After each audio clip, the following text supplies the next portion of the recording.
freezer kasi. Ang hilig niya kasi maglagay ng kung ano-ano sa freezer. Kahit nga tubig, lalagay niya sa baso tapos lalaruin niya yung yelo, ganun.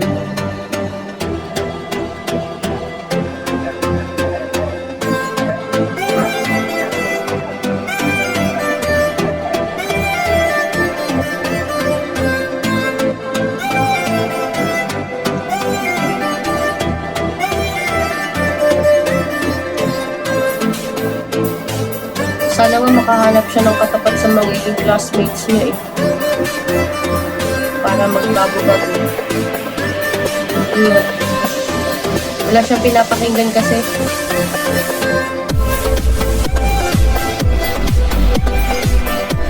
Walang kinakatakutan.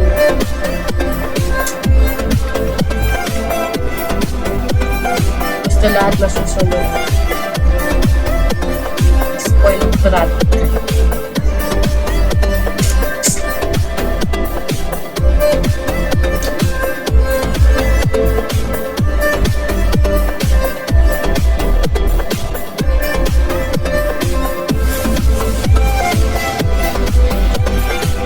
Wala akong masabi.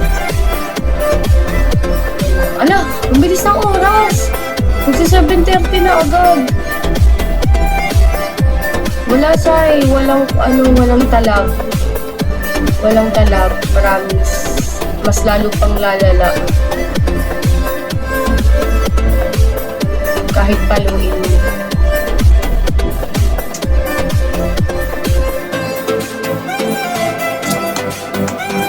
Walang talab.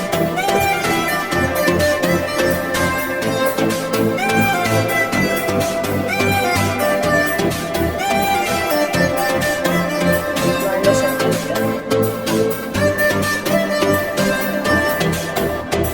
Parang sila kakita ka na pala. Hindi ko yung kilala. Hindi ko yung kilala. Tay.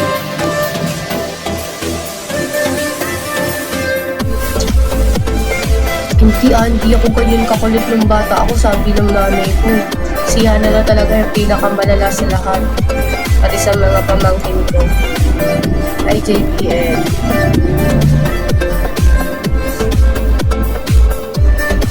Wala naman yung demonyo sa impyerno eh. Nandun sa kabilang kwarto.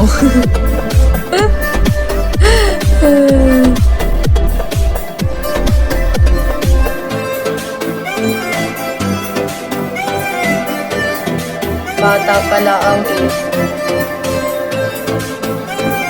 kasi diba sabi daw kapag ka may idadasal ka talaga maging specific ka tapos wala kasi nahihirapan nga magkaroon ng baby yung ate ko tsaka yung bayaw ko. Tapos sabi basta magkaanak lang sila, mamahalin talaga nila. Ayan, sa sobrang pagmamahal nila kakabigay ng lahat-lahat. Pero parang kulang pa. Diba kapag gantong age, parang marunong na mag-appreciate, ganyan. Sobrang grateful na dapat kung ibang bata yan. Sobrang swerte, ganun. Pero siya wala. Parang para sa kanya kulang pa. Sobra-sobra talaga ang kakulitan.